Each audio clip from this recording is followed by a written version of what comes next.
Well, hello, ladies. You got to give it a second, man. I feel like it should So be on the messages, okay, so private chat, this is Mick. Yeah, private chat. Mick says, wait 1 second. Can you please play the video again? We will, Mick. Yeah. All right. It was still choppy. No, before you start. So yeah, well, I guess we'll just do the introduction right now while we're sorting out the technical difficulties. This is the weekly Strength Club live Q&A, where we have 3 starting strength coaches, all of whom are very attractive. We go over lifts that are less than attractive and try to make them a little bit better. People send these in through the Starting Strength app, or they just email them into one of our support emails, which we will have in the description. We're likely going to be doing the videos through like a shared screen because this video is a little bit choppy. But bear with us because we're trying some new stuff. The coaches we have with us in the middle, we have the great Chase Lindley here, who is now very large. What's up, guys? Chase, you just moved, right? You have windows now? Yeah, so I'm in a very windowy building now. I'm actually in a house, so it's perfect. I can yell, I can scream, I can cuss, I can make weird noises all I want now, and no one will bat an eye. So I'm perfect now. Like you are wont to do. Exactly. I can walk around naked, completely naked, do my chores. See, everything. That was what I was going to hit on. I think Mick is trying to call me, so I may have to take that call. But Alex Mitchell, talk to us about yourself for a little bit. What's going on with you, dude? My name is Alex Mitchell. I have a new mic. Isn't that cool? It's got an arm. We're getting high tech here, boys. Fine. I'll take my legs off. Professional podcasting here. My name is Alex Mitchell. I work in Sandy Springs, Georgia. Own a gym down up here in North Atlanta, and I work primarily with older clientele or clientele who got something funky about them that makes it kind of tricky to program around, such as like cystic fibrosis or Parkinson's, early onset Parkinson's, or early stage Parkinson's, things like that. Nice. So it's very positive and very happy always. That's good to hear. That's the vibe. I got a really great compliment this week from an LPC who's like worked in the industry for 30 years or whatever, who said that I was really like he was impressed at how much I knew about like motivational interviewing and all that kind of stuff. So that was that was awesome. Yeah, and the good news is if you're interested in coaching, that's 95% of the job. By the way, I don't know if you know this, but to be a coach, you have to actually deal with people. Let's try this. Now Chase is the center head. Alex is mostly a chair. The other Alex is a worse head than Chase. Okay. This is acceptable for now. Yep, this is good. All right, so I'm going to add in a shared screen, and then we're going to start the first video. So here we have this. First video we have up is AJ McGinn. I believe he's deadlifting. Now, and he has a Bruce Lee poster in the background. That's pretty cool, man. He does, dude. Yeah, so on one very long bus ride in college, I read like The Tao of Bruce Lee, which is just like a 300-page book about one very dedicated man's musings with training. Totally worthless book. Very cool overall. I bet. Yeah. Oh, I bet. He had like this one thing where every morning before he would get out of bed, he would do like X amount, probably like 10 to 15 minutes of like isometric stretches, but like literally every morning. So like first thing, I think literally as soon as he's awake, he's starting to work, and he just like does continually insane rituals until the end of the day. It's pretty crazy. Sounds like Bruce Lee stuff. No.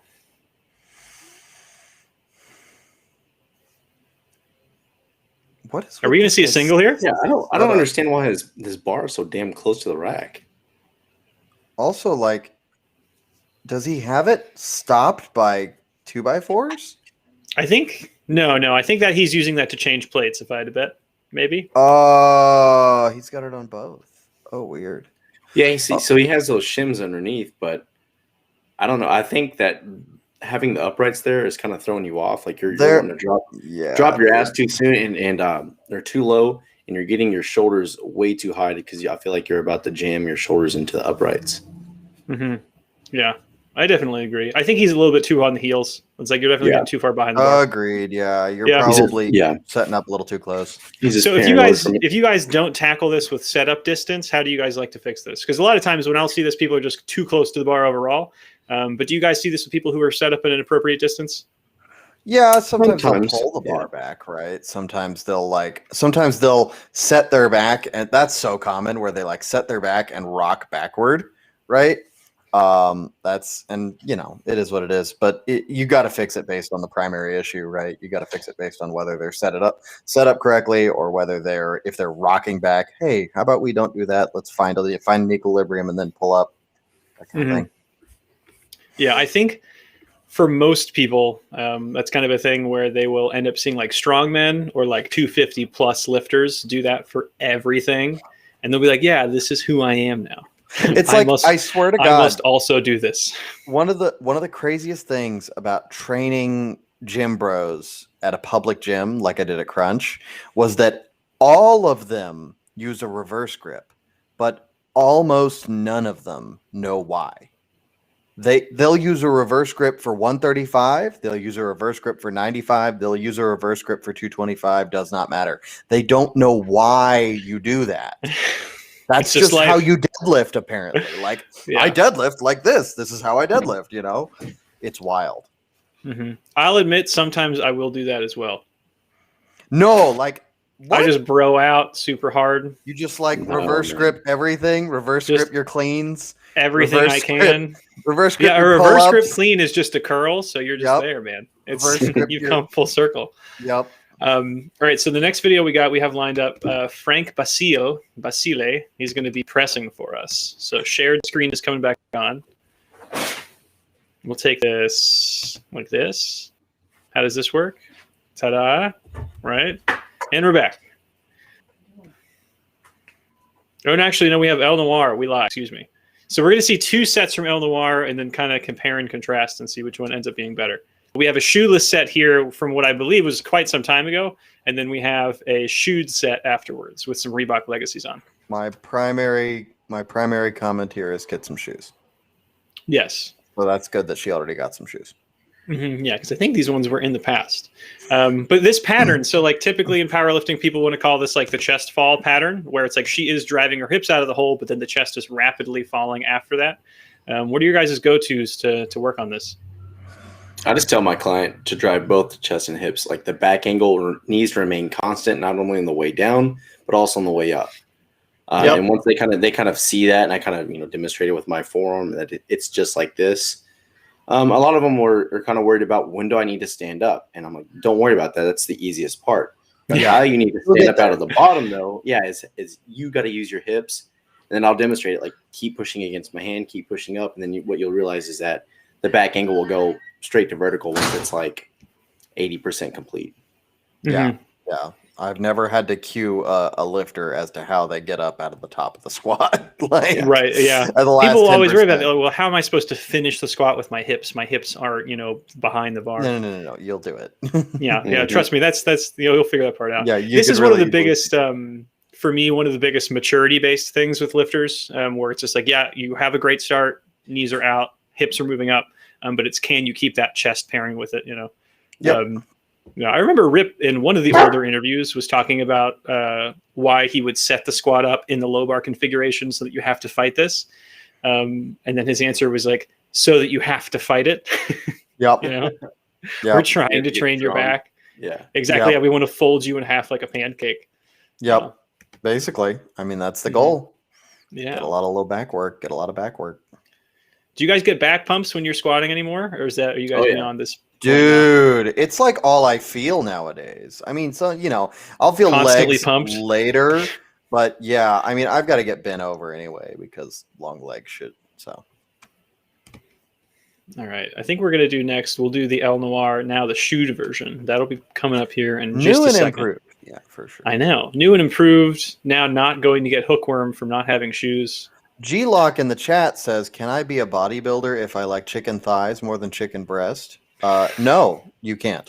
No. Next question. You cannot. Yeah, unfortunately. Sorry. It's over. Yeah, that's not open to you, bub. Yeah. That's the best bulking to cutting switch though. It's just like, yeah, man, you just change one grocery item and it's set. True shit. You keep the white rice, you keep the veggies, all of it. Mm-hmm. So these look like night and day better because you got shoes. Congratulations. Well, I mean, it's not only that. Like, she's definitely taking some weight off the For bar. sure, yeah.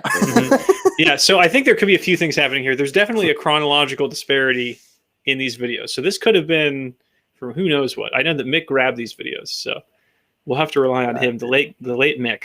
He's no longer with us, unfortunately. He's in the shadows, Mick. lurking and watching. It was nice knowing you. Too young, really. Too young. Yeah, I mean, I quite like these overall. I think this is kind of the depth point that I want. Yeah, I would say great depth. My only complaint would be, sometimes you see this where like the thoracic spine is just a little flexed at the top, and she seems to be covering the weight just fine. It might be light though. At the bottom, it all seems to like level out, and her spine is pretty extended. But I think she could definitely get her chest out more, even though she's. I'm not telling her to obviously stand up, right? Right. I'll see this a lot on women who are just afraid the bar will fall off their back because there's not like as a clearly defined shelf. Yeah, there's not a ton of muscle mass back there for sure, like there is for a beefy dude.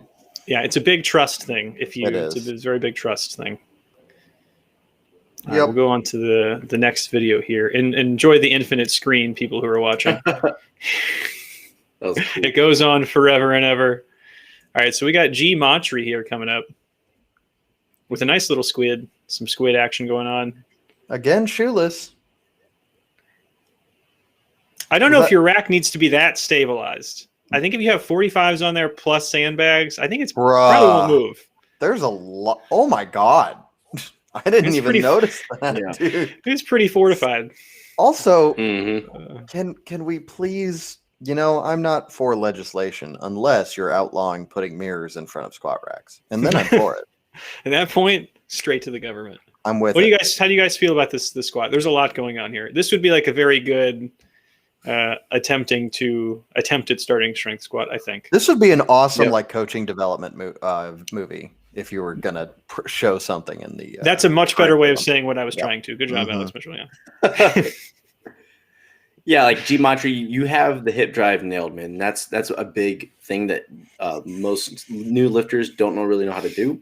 So that's good, but we got to clean up the majority of it. How you're descending is troublesome. You got to get your knees and hips bending at the same time, and I want your gaze probably a little bit closer in.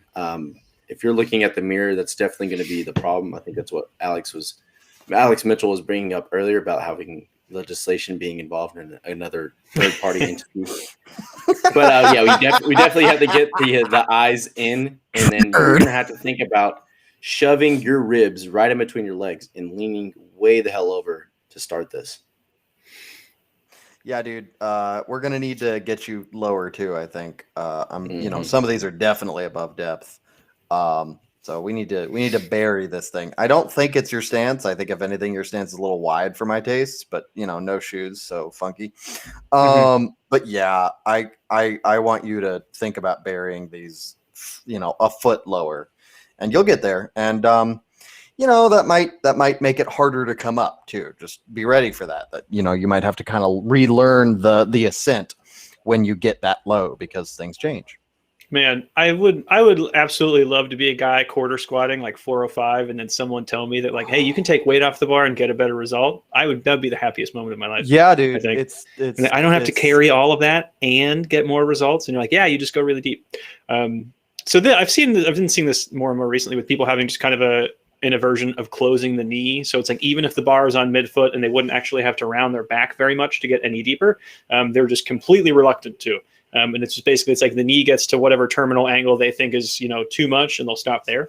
So you can get past that by using a pretty hefty heel, but if you're not going to get shoes, which we'd recommend, of course, you're going to have to really bury these things intentionally. Yeah. And that's do you think that's a function of the fact that people are being told more and more that like the knee shouldn't pass the toe and all this nonsense that's come back? Has it come back? Where are you guys seeing that at? I'm not in the social media sphere at all. I saw it at Crunch a lot. So they're nowadays they kind of they don't talk about the back straight thing anymore. They talk about the back. They basically try to like increase your thoracic mobility so that they can keep your chest straight facing at the floor while bending your hip, while flexing the hip and keeping the knee away, from going past the toe. It's really bizarre to watch. And you look at that and you're like, how in God's name could anyone think that's a good exercise? I really wonder what they're teaching at like the CrossFit level 1 nowadays, like their model for that would coaching. be fascinating to find out, wouldn't it? Mm-hmm. I don't think they have a model. Okay. I think you're giving them a little too much credit. I don't know if it's actually a model. Man, they used to. I feel like they definitely used to. They don't have it. Well. But yeah, no, I think I've just been kind of seeing less over that overall. Like one of the recent things that's been popping up on YouTube a million times is like the knees over toes guy who's just like, it's okay if your knees go over your toes. Here are reasons for it. And then there's just like everybody in every other community has been like, we've been saying that for like 2 decades. And then there's a huge portion of people who are just surprised about that. Yep. It's coming from Crunch. It's coming from public gym Crunch Bros. Yep. Mm-hmm. Yeah. Well, you talk with such disdain about LA Fitness and Crunch. Every time I've been in there, I've had a blast. Crunch is way better than LA Fitness. LA Fitness is a terrible organization, and they should go bankrupt. They should be wiped off the face of this earth. They or be resigned just to California. One of the 2 options. I'd be okay with that. Yeah. I think the last time I was in LA Fitness, I saw a dude load up 4 plates on the bench. This guy probably had like 22-inch pythons. And I was like, oh, he's going to see a 4-plate bench. He just does an amazing set of 405 bent over, basically like flexion rows or like really good bodybuilding rows. Does like 2 sets of seal rows, like on an incline dumbbell bench with like the 150s, and then leaves. And I was like, that's the best thing I've ever seen in my life. See, awesome. If LA Fitness had that to offer in Georgia, I would be more amenable to it, but it doesn't.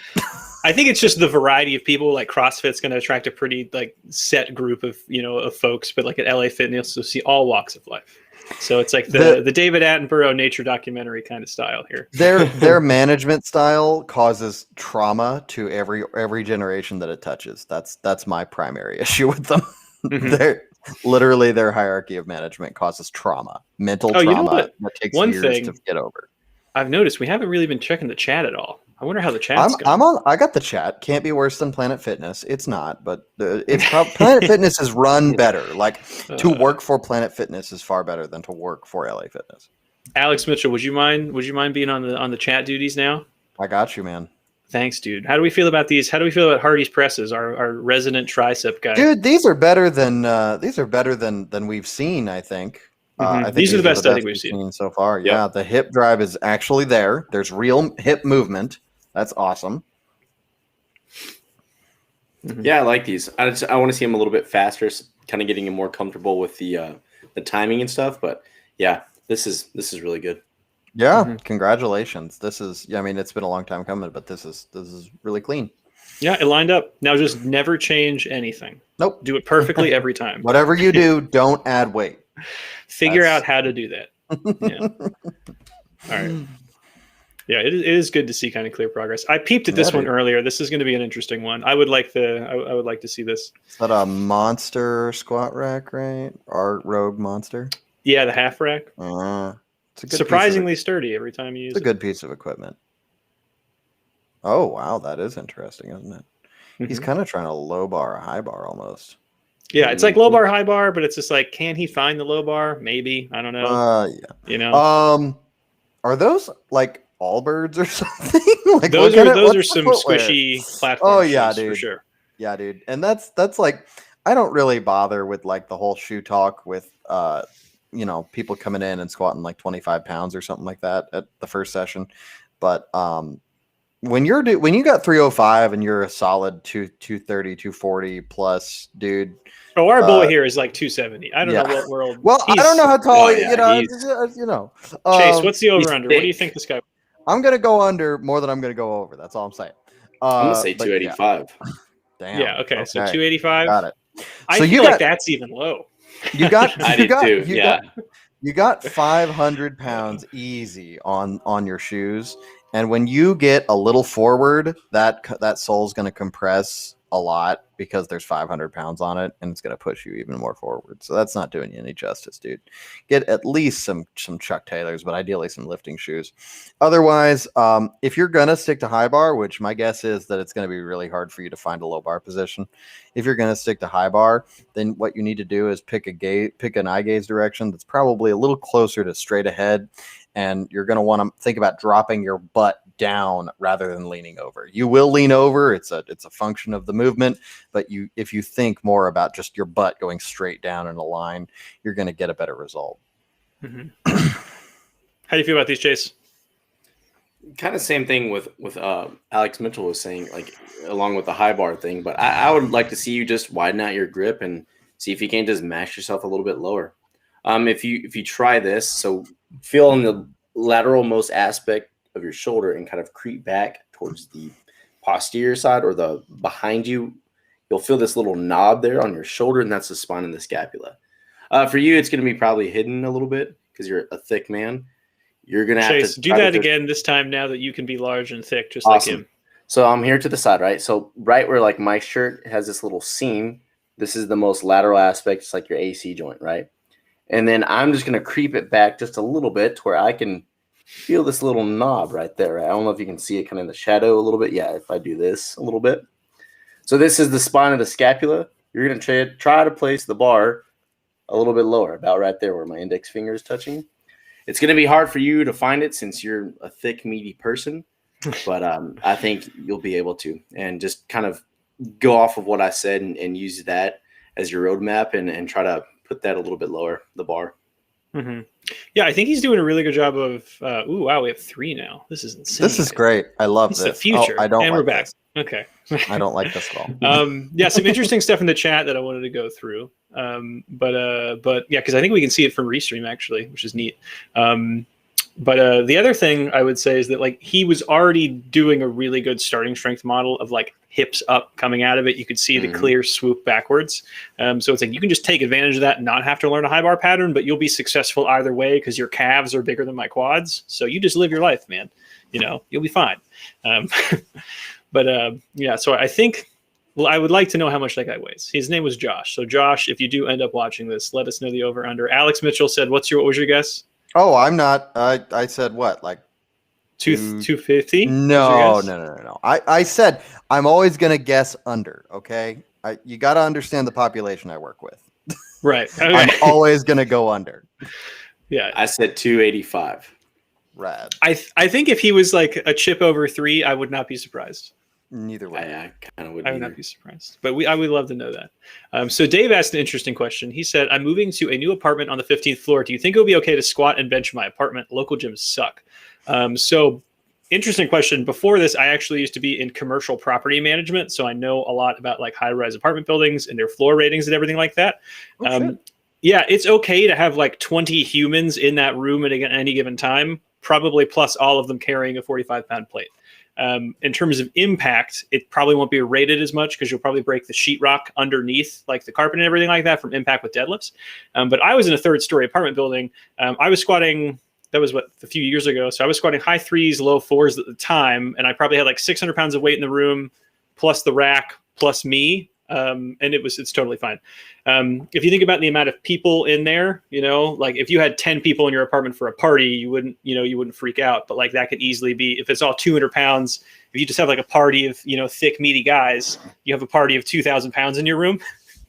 You probably don't have 2,000 pounds in your room, just overall. Plus with the lifting platform, if you do make a platform, it will distribute the force over a pretty large area.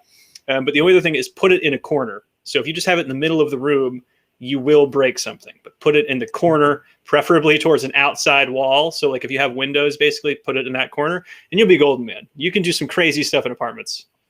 Yep. Yeah. All of they that. Make them and really bulletproof. And really, honestly, seriously, don't deadlift. Just your downstairs neighbors. Come on, man. Don't be that guy. Don't be that guy. Do some snatches and just drop it. Yeah, CrossFit WOD every day. Yes, burpees. You guys are terrible. Yeah. So that was a really fun training block for me because I did like all of my deadlift work was like tempo, RDLs, stiff-legged deadlifts, all that stuff. It was nice. Yeah, I bet your eccentric was on point. It's because that's what everyone cares about. They see a deadlifting like that guy. It may be 225 pounds, but it's a good eccentric. Exactly. My boy Long Win over here. He holds, I think, a couple state records, and he used to work out at Crunch. My boy over there deadlifted almost 800 pounds, and the management was constantly yelling at him about how he was going to break the platforms and stuff like that. So when he did his single, I think it was like 765 or something like that, he set that thing down like a mouse. It's like amazing, like nothing. Just perfect. The power play was great. And then he lit the building on fire. Exactly. But yeah, we had another comment. This may be relevant to Chase. So Tejo Affleck said, I did some vaccine tourism in Houston. Thought about going to say hi to Chase afterwards, but I lazed around the hotel instead.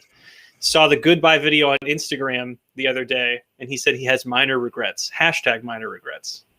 Hey, well, you fucked up. You fucked up, Tejo. Fucked up. I'm in Oklahoma City, man. I moved. It's over, dude.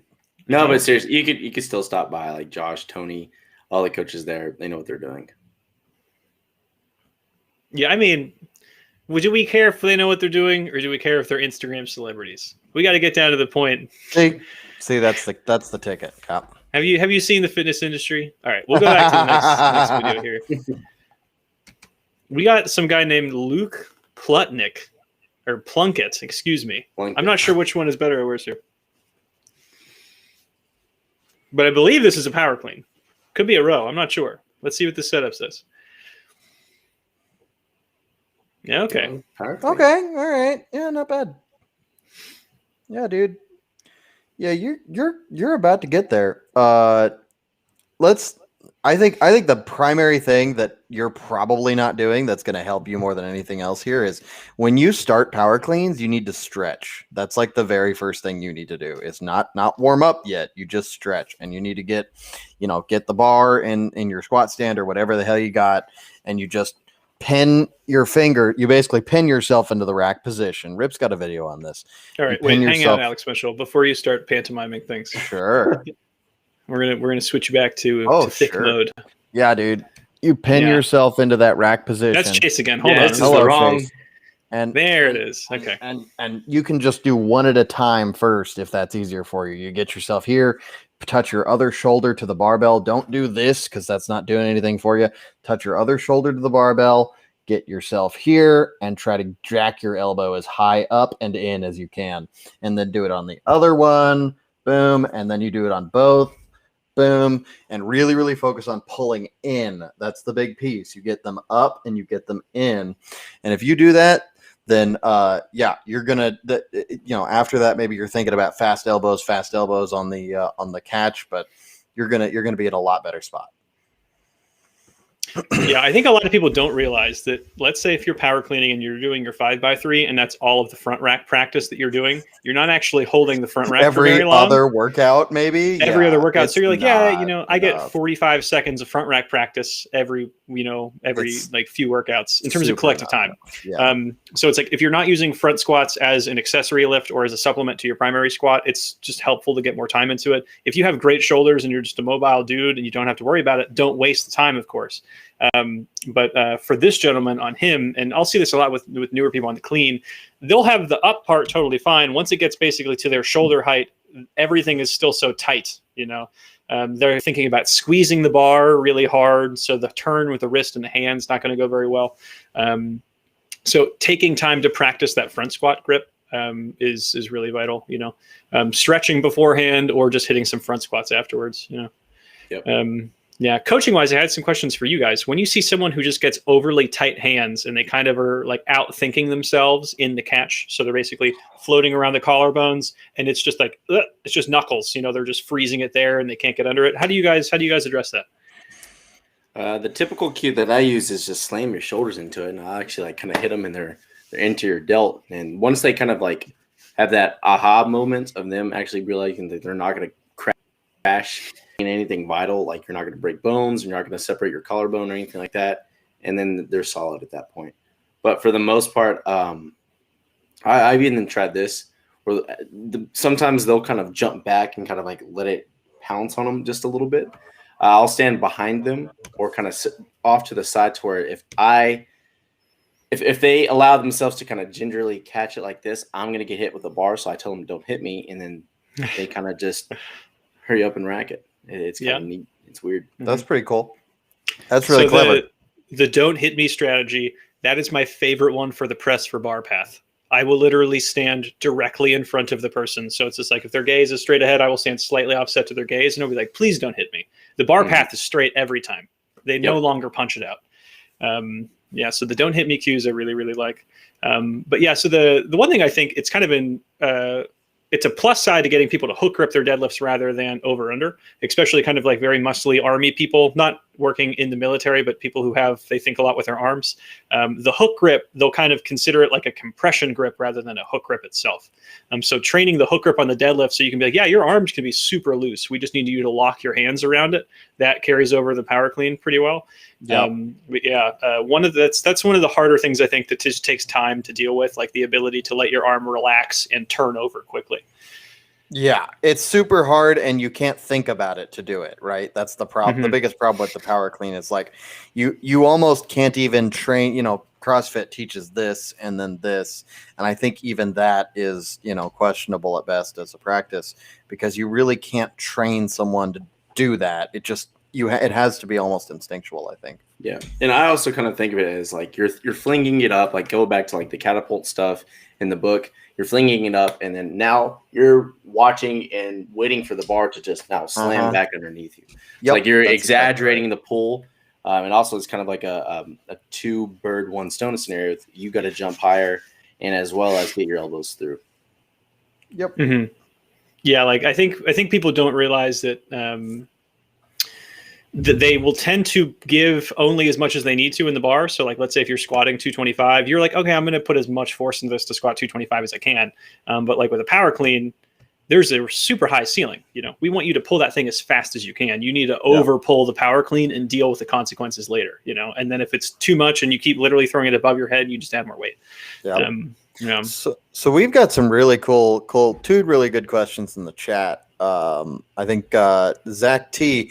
I'm getting back into starting strength and have a long ways to go on my deadlift, lifting only 140 pounds on deadlift. However, when is it time to do power cleans? Can I switch them out? So this is relevant. What do you think? I don't know, dude. You could be a 95 or 90-pound female lifter named Zach. We have no idea. You could actually be like an 80-pound lifter, in which case, like, dude, get it. 140 pounds could be killing it. End of the LP already. Coming back from like a severe chemotherapy ordeal, and like that's what you got right now, and that's awesome. Like that's badass. Yeah. Assuming you're like a 20-year-old, 130, 150 pound young man, if that is the case, then you got a ways to go before you get to the power clean. Or if you're a generally healthy male at all, you got a ways to go before you get to the power clean. But I think that I'm going to have a hot take here and think that there's a growing edge of LP to figure out how to introduce the power clean, because quite frankly, doing it every other workout even is not enough practice for someone who's never done power cleans before in their life.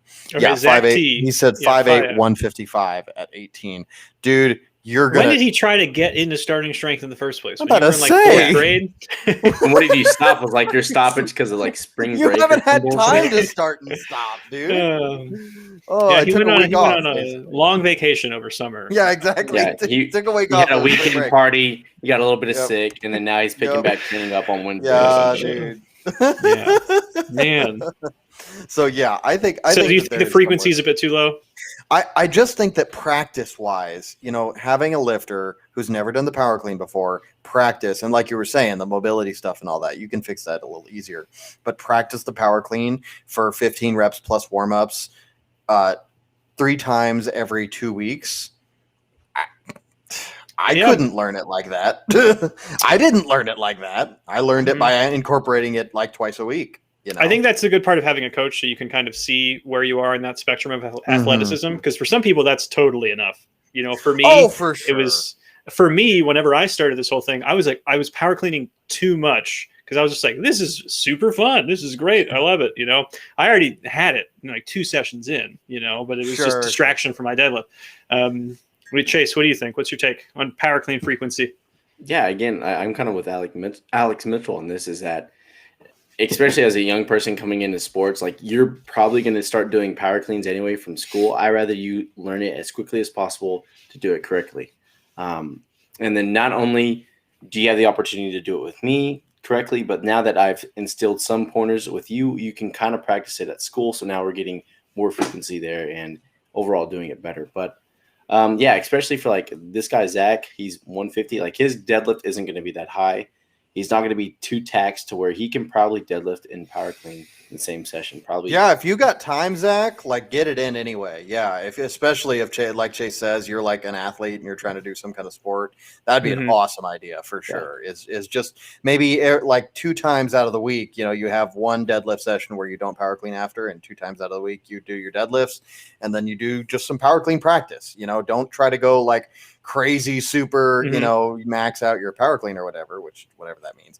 But yeah, get some practice in. That would be a great idea. I think our boy Zach here is probably going to have an easy time deadlifting for the next literally 3 months. Oh yeah. So I always just put the power cleans into the deadlift warm up. So it's just you know, power clean is the deadlift warm up into the deadlifts. It's not. It's a great idea. Taxing. I think Dave actually literally just said that. Dave literally just said that. Okay. Yep. Copycat. I did it first. And then we've got Lettuce 69. Nice.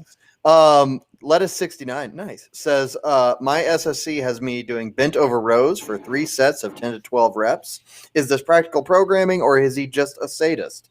I would say both. I have a good question, Lettuce 69. Can you fit through a doorway when you walk through it? If you can. You need more rows, dude. You need more rows. Rows are awesome, okay? Rows are an awesome exercise. Like a lot of lat, a little bit of hip, all that kind of stuff. Rows are great. I think people diss the row. Don't diss the row. If you're Chase, how often are you having people do rows at the gym? Go for it. Hardly ever. Like it's either if you can power clean, I'm going to teach you how to power clean. If you're extremely old, no, I'm not going to even bother with it. We're just going to do light deadlifts. But there's some that I have do some rows, but it's a select few. It's very little. And then if I want someone wants to do some bodybuilding stuff, I'm not going to teach them how we do it. I'll just kind of do it and give them like the Dorian Yates spill and just go ham with it. Totally. Yeah. But cut your sleeves off. Go for it.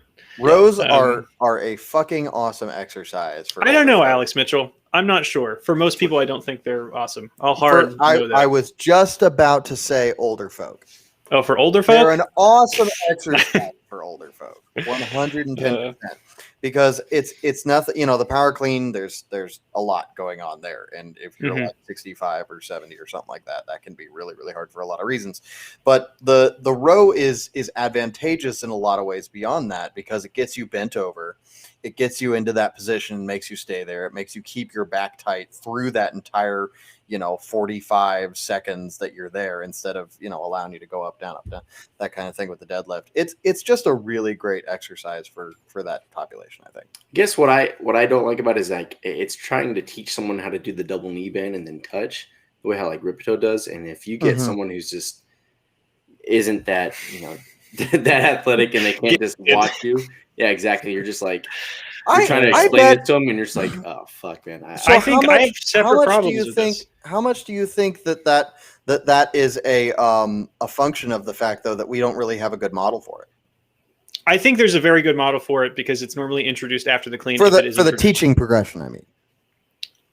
I think anyone who can normally carry around their little SSC credential is probably more than competent enough to do that. Sure, fair. So I think my real problem with the row as opposed to the chin-up is that if you're looking for more back work and you want to add additional erector fatigue, I have no idea why. There's not a single time in the LP or an early intermediate where I'm like, you know what this dude needs? He needs an accessory movement that is also going to be fatiguing his erectors, because he's doing that a tremendous amount already with the press and with the squat and with the deadlift. For sure. I guess so. If you're inside of LP, I don't really do rows, but that's not. Yeah, that's not really it's like I think it's a late intermediate choice. It's like really that's fun. Definitely true for sure. Yeah, for sure. Yeah. Yeah. For most people, I think the fatigue that you're getting out of it it's either too light and it's not really stimulative for your mid, upper back, or lats. At that point, just do chins, And if you're doing it heavy enough, it suddenly becomes like quite taxing on your posterior chain. Like go do a ton of heavy singles and then go do heavy rows the day afterwards. You'll be like, this is terrible. Yeah. So it's just like, I don't know. I think I agree wholeheartedly. And people shit on starting strength for not having rows in there. And it's like strong lifts, for example, will have a 5x5 of rows in there as opposed to a deadlift. And it's like, you want to have someone hold that isometric in their erectors for that long after 25 squats. It's crazy. All right. We'll do some videos while we're looking at the other questions. I think there's a few more in there. Alex, if you want to peek at those. Yep. All right. We got Oros Packer here. Oros Packer. Awesome. Dude, I like the setup. You're not only stressing the body, but the mind at the same time. Yeah, dude. Now, what you need is an open book right there where your eyes go, like right at the bottom. Oh, shit. Is this the Strength Co rack? Is that what those S's mean? That's what I was looking at. I was like, is this the Strength Co? Nice. Oh. It looks very pretty. It does. That's pretty solid. I've used one of Grant's bars, man. They're fucking nice. They have a nice aesthetic going on. Yeah, they do. Do we think the Starting Strength franchise with Marshall? I would totally be. Well, here in OKC, we're gonna have plates from Strength Co. Nice. But now all the other stuff though is being furnished with Texas Power or Texas Strength Systems because we have give it time. It's a contract. But that's kick ass, man. Yeah, I'm excited about that. I'm quite sad I've only managed to use an actual starting strength bar. I've gone to a bunch of clients who have had it. I love it. I love the starting strength bar every time. It's a great bar. It's a solid bar. Nice bar. Very solid. How do we feel about Oros Packer's squat here? Oros, man, you got to widen out that stance. And I feel like if you're wanting to kind of preserve your flooring there, there's better alternatives for not scuffing up anything. And you won't even scuff up your floor at all. I would just take out that mat completely. That way it's not limiting you with how wide you can go. Like another 3 inches and kick out your knees and you'll be perfect, man. Mm-hmm. Yeah, dude. I think that's exactly right. Yeah. Also, just, tighten up that upper back. You got it in a little bit of flexion there at the bottom. Just make sure that thing, it's an iron rod that's shoved through your back. That thing does not bend at all. At no point. 20-pound jumps for a while, my dude. For sure. That too. Like, this is way too light. Yeah. Yep. Even, any amount. They could be lopsided. It doesn't matter. It'll be better than this. Just put a 45 on one side. 35 one side, 45 on the other. Who cares? Just more weight. Whatever you Literally can more weight. I love that. Mm-hmm. Yeah, I think he's an iPad down here at the bottom as well. If you guys can see my cursor. Pretty rad, yeah. It's interesting. I don't know if that's what you mentioned in the first place. I think I was looking at the books, not the iPad. All right, we'll see who's next. While we're doing that, I'm an intermediate. Let's see. Steve Lewis says, I'm an intermediate 6 foot, 270 pound and lifter at 29 years old. I pull in the low sixes, but power clean is 280. Would it be more beneficial to incorporate speed deadlifts instead of power cleans? Chase, this is a you thing. NK. No, man. Because, how do we determine how fast you pull or what's kind of the prerogative of the basis of how we judge it, right? With a power clean is, did you pull it from the floor and rack it on the shoulders? Yes. Okay, then you did a power clean. Well, on your speed deadlift, you may have pulled it 5 miles per hour. Or the next set 6 miles per hour. Mm-hmm. That right there is a drastic difference in the sense that you're not doing the same amount of work each set, each rep. Don't be a bitch. Do your power cleans.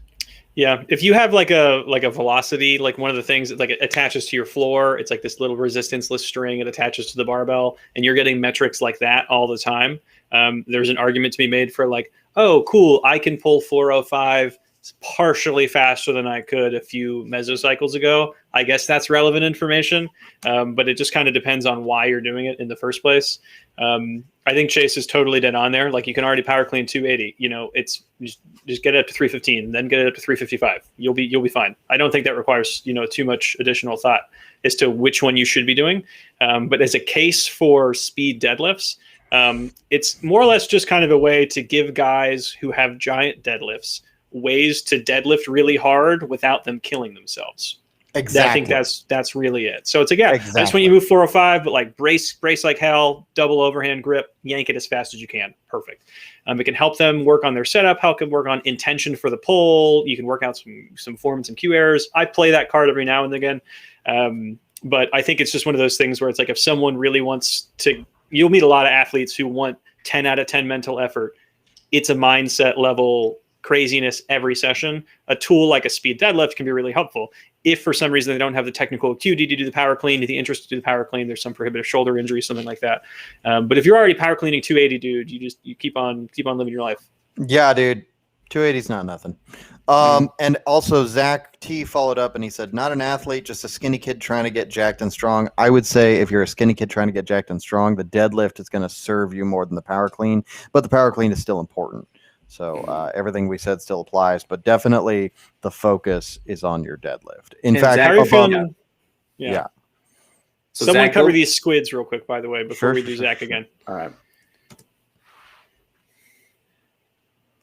I like these. Yeah. These look away. This is the dude who was taking like an eternity.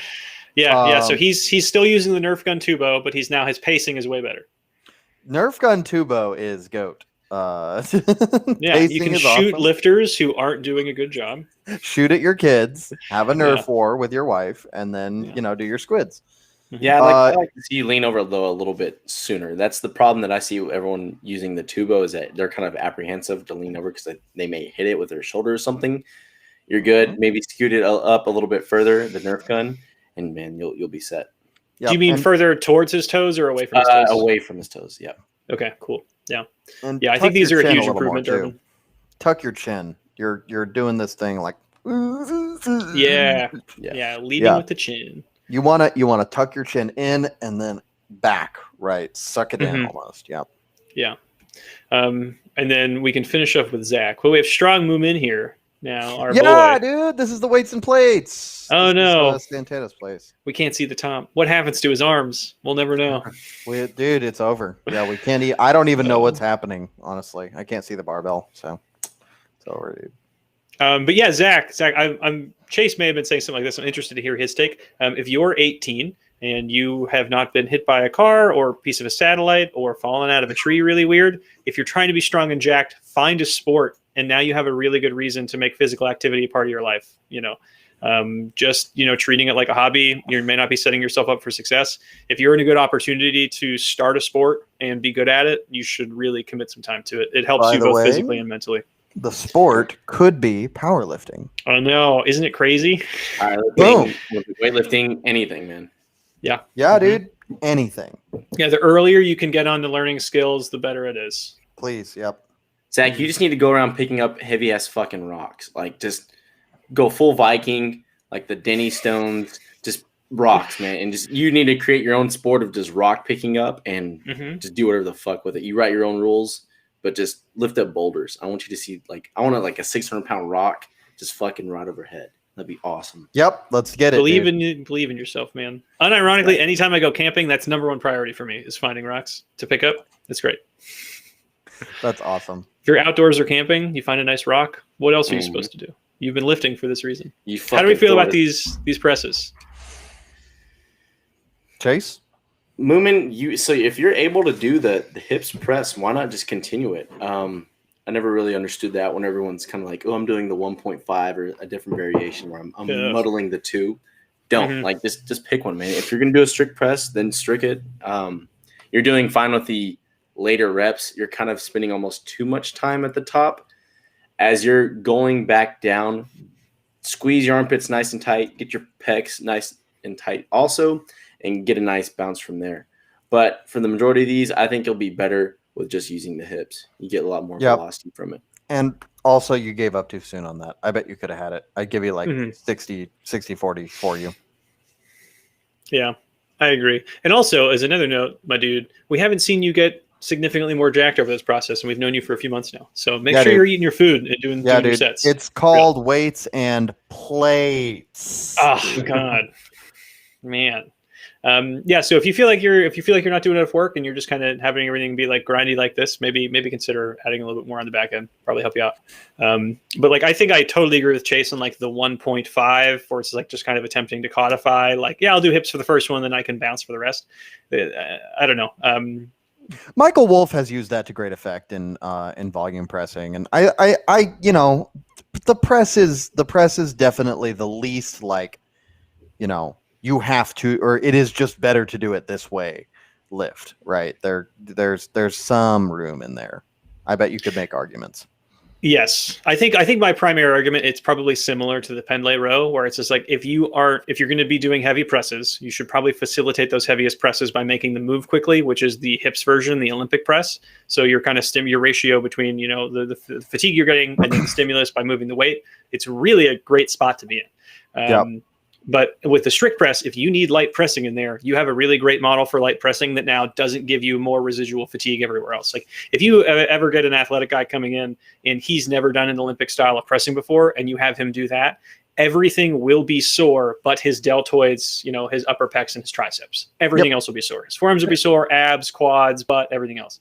So it's like, it is a lot of residual fatigue to do the press 2.0 for everything. So it's like, if you're tactically looking for a lighter press, do the strict press. It's the best of both worlds. Like you have these two really great options. Yeah. But I definitely say the 1.5 is just fun because you can just kind of bang it out, I suppose, you know. Yeah. Just find a good rhythm. Yeah. But I do think people are sleeping on the strict press. It is an awesome way to just target those deltoids. I'd rather just use as much muscle mass as possible, man. I'm going with the hip presses. Oh no, the hip press is solid. I mean, it's the thing you do, but the strict press, I'm saying people are sleeping on.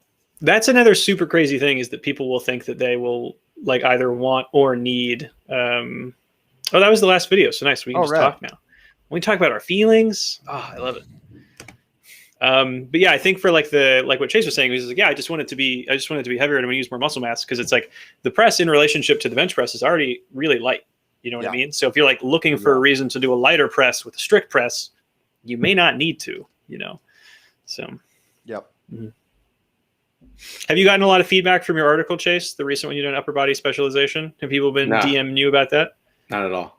That's a good sign. It is self-contained. Dude, that means they just read it and they go, yep, and then they move on. Yeah, I don't think so. I mean, I've had several people just kind of contact me about like, what do I need to do with like typical form errors and how do I progress a little bit more? It's just my two main answers is like, you got to do it more and just use your hips, kind of get the timing down. And once you have that, it's pretty much practicing heavy singles all the way up. Mm-hmm. Yeah, like I think the Rip did a really good job in the weightlifting episode about comparing weightlift for the rated radio. I forget what number that was. I think it's in the 70s. But comparing the press or the Olympic press, it's the Olympic press, comparing it to the snatch and the power clean and like the technical demands for it. It's just like, if you're always training fives and you're expecting there to be like a big disparity between your singles, and you're like, oh, I can press 185 for 5. Why can't I single 225? And it's like, yeah, the charts that you're using for like squat and deadlift and bench, they're not going to really apply. Just as like they won't for, you know, for a clean or a snatch.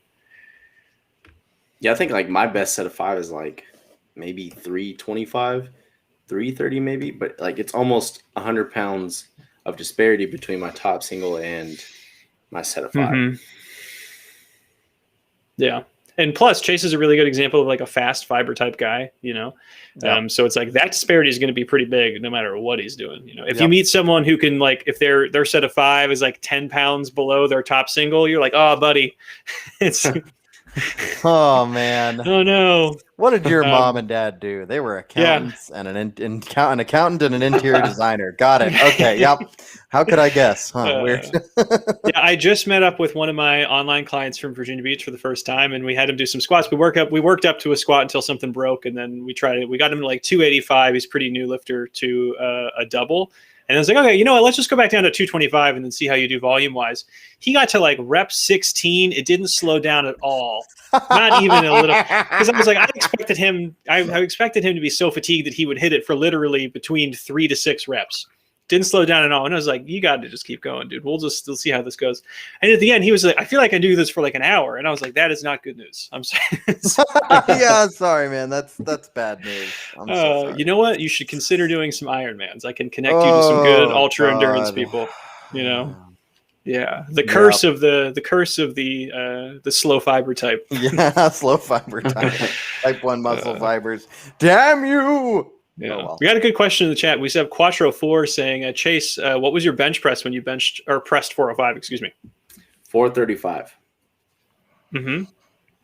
Now, I used sounds about right. Benches. I was doing like just working up heavy singles again because once I heard about kind of practicing singles with the press, kind of use the same conventional train of thought with the bench. We need to practice heavier shit. And it's kind of the same with everything, but with the squat and the deadlift, you really can because you get so beat up. But the upper body stuff, yeah, you can do that all day. Because, I mean, you've seen this with people like Crunch or 24-Hour Fitness is that they will come in day out, always do bench, even though they're not really going up in weight. But, I mean, they're just murdering their triceps with a bunch of volume, and they're usually fine the next day. Yep. Mm-hmm. Yeah, I had the opportunity to talk to a former bodybuilder who's kind of thinking about going for the SFC, and I got to see his brain when his eyes open and his brain realized that when you do like a shoulders day, a back day, a chest day, a legs day, and an arms day, you're actually doing 4 slots of upper body and you're doing 1 slot of lower body unless you're deadlifting. You know, it's kind of it works out that way. And his eyes just went like, oh my Wait a second. That's illegal. He really thought like he was in this mindset. No, this is what you do every single time. It was really funny. Mm-hmm. It's definitely an artifact of the mentality of old school bodybuilders of being like, whenever you train anything, it has to be trained to like the nth degree of murder. Yeah. So they can only train quads once a week because they're killing their quads because it's literally sore for 6 days. Well, and like, then hey, it's sore for 6 days because they because they literally only train it once a week. Exactly, because it's only once a week. You're in it with like 25 sets every single time, and it's blood and guts training. And it's like, yeah, man, we're not going to be able to interject more frequency here. Because you'll just die. Where it's just like that upper body stuff. If you can get really good at isolating things, you can probably hit high frequency. Yeah, for sure. Mm-hmm. Shout out to Jimmy Pack. He's in the chat. He's been hanging out for a while. Jimmy started out. I've been online coaching with him. Found him through Strength Club for a few months, probably 4 or 5 months. I'll ask a lot of people to get like a food log and be like, hey, just send me anything that goes into your mouth so I can get a good picture of your calories just for a few days. Jimmy has done it like the entire time with like a 100% success rate. He's lost a tremendous amount of weight and is now super strong. It's really weird to just like meet someone who has like the ability to operate at 100% functionality. And you're like, wow, like what the hell? Like, where did this come from? Yeah. And you get spoiled with people like that. You're just like, why can't everyone else do that? Like dude, you get really spoiled. And you almost run out of like, oh, that I hadn't planned for this. I hadn't planned for abject success. Yeah. You know, it's a lot of times I'll see that with older people. I'm sure Alex Mitchell, you run into that all the time. They'll just be like, oh, well, I did it because you told me to, so we're just done. Yeah. So like that's the craziest thing about the demo I work with is like I have very few people on LP. Like just as a general rule, most of the time, almost all of the lifters in my book are either late intermediate or whatever you could consider be advanced for them, right? They've been lifting for like 2 to 3 years, so it's pretty cool to be on that edge, but also like it's the Wild West, right? Your training is so incredibly individualized at that point that it's there's not a really real rule book. Yeah. Yeah, older clients, people like that, it does definitely spoil us as coaches. People who are like, yeah, I mean, I'll just walk through whatever fire you tell me to, and we'll just do it 100% of the time. And you're like, oh, dear God. Yeah. It's awesome. That's why I don't work with kids. It's so annoying. I have a lot of younger studs who are just like relatively uncompliant. And you're like, could you just imagine how good it could be, what you could have, They don't appreciate it, dude. Yeah. There's no way they could. They don't know what it's like not to be, not to be able to get up the stairs or get up off the toilet or whatever. Like they just, there's a level of appreciation there that you just can't get otherwise. For real. Yeah, that's one day. I do hope to work at a starting strength gym one day, because I would imagine that everyone there is like 100% on board the entire time. True. Yeah, for the most part, like it kind of, you have your little rotten eggs, I guess you can say, kind of come in every now and then. But yeah, it's kind of funny because like they come in, they're kind of like standoffish. It's like, well, why did you come in? Why are you paying for this? Mm-hmm. Like, do you think they're kind of looking to be challenged, or? I don't know. I think they're wanting to gain something, which is, we want them to gain something, right? We want them to be stronger and stuff like that. But I think they're wanting to gain like more information about like how to set up their own individual programming, how to critique themselves. And it's just like, no, you have no idea what goes on behind the scenes. Like, this is strenuous. Yeah, it really is hard when you have a client who wants to know the end result without like kind of like hopping over the hard part of like learning each individual step of like what goes into this and what the model is like and all that kind of stuff, because there's no way they could know just how deep the rabbit hole goes. And because they don't know that, it's the Dunning-Kruger effect, right? They think they could just understand it, and you're just holding out or whatever. It's like, I'm really not. What's the secret? What's the decision tree? And you're like, man, I wish I had one. If someone did, they would be. Dude, it would free up my day so much. Programming would be a breeze. Yeah. I could give it to someone else, like that would be the easiest part. But yeah. All right. We just hit the hour mark, boys. Where can we find you all respectively at on the internet? Chase? Just Instagram, Chase Lindley. And then also follow Chase_Lindley as well. Oh yeah, we're gonna get that man to 1,000 followers, dude. Yeah. If you're watching this, we need a few requests. That's going to be follow Chase_Lindley. Yep. Send in videos of yourself lifting. Those are the big two. Do it. Answer all the questions. Yeah. Alex Mitchell. Yeah, you can find me at Stronger Now Gym on Instagram. You can find me at Stronger Now Gym on Facebook. You can find me at Stronger Now Gym in Sandy Springs, Georgia, North Atlanta. Wow. That was pretty good. You can go places? Jesus you can go places in real life. I'm vaccinated. I promise I'm safe. I won't bite at all, mostly. So yeah, and as I said before, I work with all types of clients, primarily people who are, who have seen their 5th or 6th decade. That's just my specialty. But come on by if you're in the area. If you want to get a form check or anything like that, hit me up if you have any programming questions, especially if you got something fucky going on. And yes, my audio does sound better because I got a new microphone. Ooh. Yeah. It's the future. I love it. It is the future. Amazon exists. Yeah. Dave said, where do we send videos? First time here. Dave, in the YouTube description for this one, we'll put something in basically right after this. It'll have links to all of our contacts and then where to send that in. But if you just go to, what is it? I want to say support@startingstrength.app, I believe, maybe, but we'll confirm that. Don't take my word for it, but it will be in the description. Get it in. I think the queue time is pretty short right now, but we'll get through that. As for myself, I tend kind of, Alex's specialty and mine, we could do kind of flip for sure. I tend to work with multi-sport athletes or people who have been lifting for a while and need like a programming edge more than like just a standard, how do I go to the gym edge? So I work with a lot of late, intermediate, and advanced guys or people who are kind of juggling multi-sport athletes. Or if you're just, if you feel like you've been hitting walls with programming just by itself, let me know. We can book a consult and talk about it. My link for my website will be down in the description because saying it and typing it's going to be a little bit easier to click on the link. But yeah, that was it. First successful stream using Restream. We'll sort out the kinks with the sharing screen and everything like that. But thank you all for watching. Any parting words, guys? Do your deadlifts. Live long and prosper. And do your deadlifts, boys. I know you're skipping your deadlifts. Don't skip your deadlift. Later, guys. See ya.